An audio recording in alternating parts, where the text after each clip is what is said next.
Gideon Pruitt spent the better part of a spring building a pen for birds his own father called a waste of good grain. 40 geese.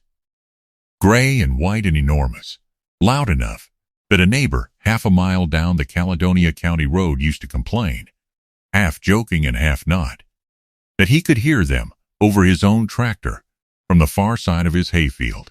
Gideon had bought the first dozen as goslings with money he had saved baling hay for a dairy 2 farms over, and by the time he was 14, the flock had grown to 40 through hatching his own, a slow accumulation nobody along that road had really tracked, until it was suddenly impossible to ignore, and every single person on that stretch of road in the Vermont Northeast Kingdom had the same question about it that nobody ever quite got a straight answer to. What were they even for, exactly?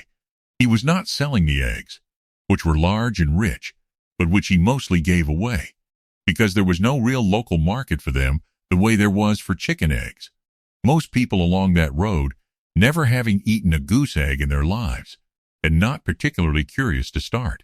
He was not raising them for meat, not in any numbers that made economic sense against the feed they ate. An appetite that was, by any accounting, considerable for a bird that size, sacks of grain disappearing, at a rate his father tracked, with a certain weary resignation every time he placed an order at the feed store. He was not showing them at fairs the way some families showed prize poultry. He simply kept them, 40 of them, honking at every passing car, and every stray dog, and every gust of wind that rattled the barn door, and the general opinion along that road settled into something nobody bothered arguing about out loud. The Pruitt boy kept a flock of loud, useless birds, because he liked the noise, or because he was stubborn, or for no reason that made any sense to a working farm. Nobody was cruel about it. Nobody much cared enough to be cruel about it. It was simply a fact of that stretch of road, the way a crooked fence post is a fact. Something people had stopped noticing as strange, because they had stopped noticing it at all, filed away with all the other small local eccentricities that never rose to the level of actual conversation. That indifference lasted right up until the autumn. A wave of mangy, bold, daylight active foxes moved through that end of the county, and henhouse after henhouse along the Caledonia County road got hit hard, sometimes losing half a flock in a single night. And on the one farm in earshot of 40 honking geese, the fox that came never made it past the yard. If stories about patience, being underestimated, and the wisdom that shows up right when it matters means something to you, subscribe and join our farming family, and tell us in the comments where in the world you are watching from tonight. We would love to know how far this story has traveled. The Northeast Kingdom sits in the far corner of Vermont, close to the Canadian border. Hill country of hardwood ridges and small dairy farms strung along dirt roads that turn to mud twice a year and freeze solid the rest of the time. Country where a family often kept a little of everything alongside the main operation, rather than specializing the way larger operations further south had learned to. Small flocks of laying hens are common on farms out there, a side income and a food source alongside the main dairy or hay operation. And every one of those flocks faces the same standing threat that has faced chicken keepers for as long as chickens have been kept anywhere near woodland.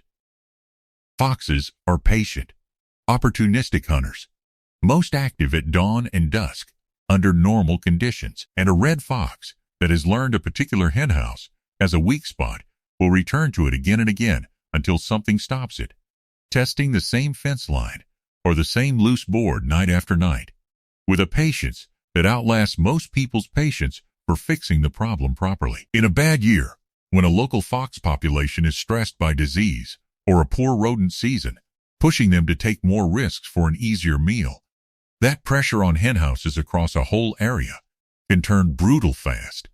Farm after farm, along the same stretch of road taking losses within the same few weeks. Gideon's own family kept about 60 laying hens for eggs they sold through a small local co-op, and their henhouse had been hit twice in the 2 years before Gideon started with the geese.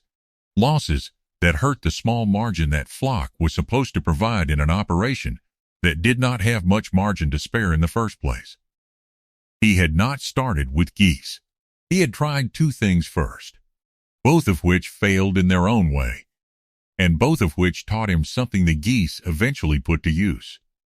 The first attempt was electric poultry netting, a portable fence charged just enough to give a curious predator an unpleasant shock through its nose. It worked reasonably well through the summer, and for a while, Gideon believed the whole problem was solved for good.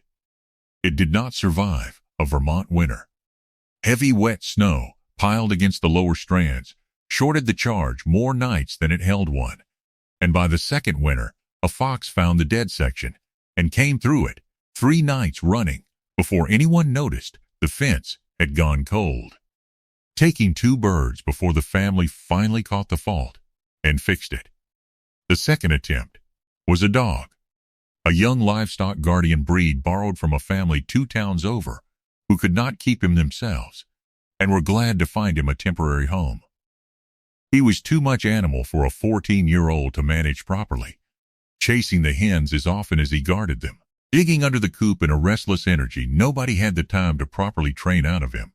And after he put one of the family's best layers in the yard with a torn wing, Gideon's father sent the dog back within the month.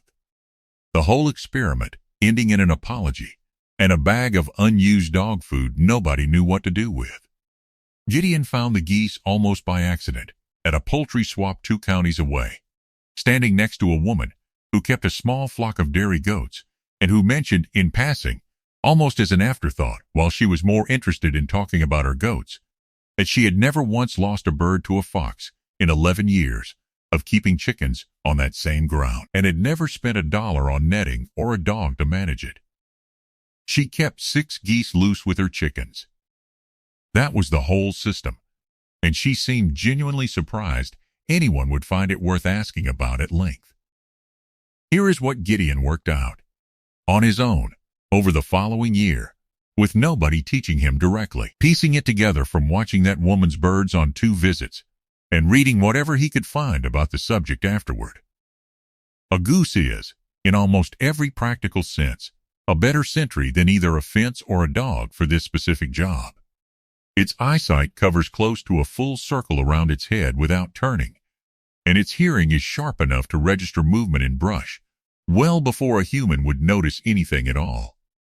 Geese are intensely territorial, especially in a flock, and unlike a chicken, which mostly just runs from danger, a goose confronted by an intruder tends to do the opposite. It stands its ground, raises its wings to look larger than it is, and comes forward honking loud enough to be heard across several fields, an alarm that reaches the farmhouse long before a fox has gotten anywhere near the henhouse door, giving a family precious minutes a silent chicken coop never would.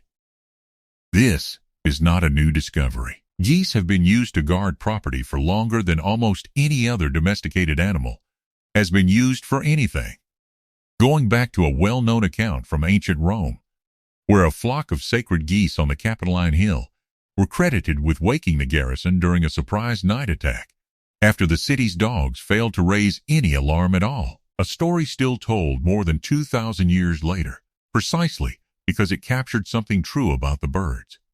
Distilleries in Scotland kept working flocks of geese patrolling their warehouses for decades for the same basic reason, an alarm system that never needed batteries and worked just as well at 3 in the morning as at noon, unbothered by weather or power outages or anything short of the birds themselves being unwell.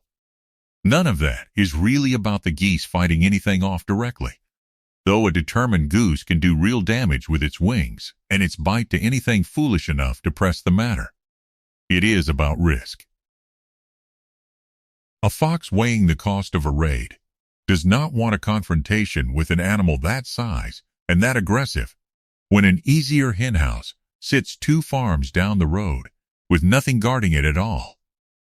Predators, given the choice, almost always take the path of least resistance, calculating risk against reward in a way that looks almost deliberate from the outside, and 40 geese loose around a henhouse make that particular hen house a very poor bet compared to the alternative just down the road.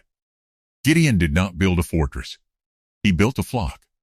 And then he waited 2 full years for that flock to reach a size and an establishment where the whole system actually worked the way the woman at the poultry swap had described it. Geese that knew their yard, knew the hen house, and treated any change in it, human or otherwise, as something worth investigating loudly. A level of familiarity and territorial confidence that could not simply be bought or rushed. The years he spent building the flock were not dramatic. They were slow and occasionally aggravating in exactly the way his father predicted. Geese eat a great deal of grass and grain for animals that produce so little in return by conventional measure, and the feed bill climbed steadily every season as the flock grew from a dozen to 40. They are loud at nearly anything: a passing car, a low-flying goose from elsewhere, a change in the wind, which meant the flock earned its reputation for pointless noise honestly. Most of that noise triggered by nothing at all, and directed at nothing more threatening than a delivery truck or a neighbor's dog crossing the yard. Twice in the second year, a gander turned aggressive during breeding season and went after Gideon himself hard enough to leave bruises on his arms. A hazard of the job that he learned to read and avoid, but never entirely escaped. His father tolerated the whole project without ever quite endorsing it. The same way he tolerated a lot of things a 14-year-old wanted to spend his own money and his own time and his own weekends on, offering neither encouragement nor an outright veto, just a steady, watchful patience of his own. The bad fall came the autumn Gideon turned 16, when a local outbreak of mange moved through the region's fox population, leaving animals in poor condition, desperate, and bold enough to hunt in broad daylight, in ways healthy foxes rarely do. A sight that unsettled even people who had lived on that road their whole lives. Henhouse after henhouse along the Caledonia County Road took losses that season. The Marchetti place lost 11 birds in 1 week, found scattered across the yard, in a way that made clear the fox had not even needed to work hard for them, taking what it wanted and leaving the rest untouched out of what looked less like hunger than habit. A family further down toward the village lost their entire small flock in a single night when a fox got through a gap in aging wire mesh nobody had gotten around to replacing. The Pruitt's Co-op, which pooled eggs from 6 small farms along that stretch of road, saw its total supply drop by nearly half over 2 brutal months, enough that the co-op had to apologize to its regular customers and scale back what it could promise week to week. The Pruitt hen house, with 60 hens and 40 geese sharing the same yard, never lost a single bird that whole season. Neighbors started noticing for real for the first time. Not the noise this time, but its absence of consequence. A fox came through the tree line behind the Pruitt place twice that October, both times caught on a trail camera Gideon's father had set up after the first bad year of losses. And both times, the geese met it in the open yard before it ever reached the coop, wings up, honking loud enough that Gideon's mother said she heard it from inside the closed farmhouse with the television on, loud enough to bring her to the window before she had even fully registered why. The fox did not press its luck either time. It turned back into the tree line within a minute, thin and mangy, and clearly unwilling to test 40 birds standing shoulder to shoulder in its path. And it did not come back a third time that season at all. What happened after that was not quite the recognition Gideon might have expected. The county's Agricultural Extension Office, working on a piece about predator pressure that fall, interviewed several farms along that road about their losses, and one larger operation a few miles off, which had added a small flock of geese of its own that same year, after hearing about the Pruitt place secondhand through the same rural grapevine that carried most news along that road. Ended up as the featured example in the article that ran in the regional paper. Geese pictured working their yard under a headline about an old-fashioned solution to a modern problem. Gideon was mentioned once, in a single line near the bottom, as a local boy who kept a similarly sized flock. A footnote to a story that was, in every meaningful sense, originally his. The other farm got the photograph, the interview, and the credit for popularizing what half that end of the county now understood the Pruitt boy had actually proven first, alone, with nobody teaching him, and nobody believing there was any point to it, until there very much was. Gideon never said much about the article. His mother was angrier about it than he was, bringing it up at dinner more than once in a way that made clear the injustice bothered her far longer than it seemed to bother her son. The geese are still out there most mornings, 40 of them and growing, working the same yard, meeting the same tree line with the same wing spread, honking racket they always have, unbothered by the article or the credit that went elsewhere or anything at all beyond the boundary of their own territory. The road has stopped hearing it as noise, without a purpose. The same sound that once got a neighbor complaining from half a mile off, now landing differently in the ear of anyone who lived through that bad fall. It sounds, now, to anyone who has lived along that stretch through it, like exactly what it always was. Have you ever been proven right in a way nobody bothered to credit you for? Tell us in the comments. We read every single one. And if this story meant something to you, subscribe and let us know where you are watching from tonight.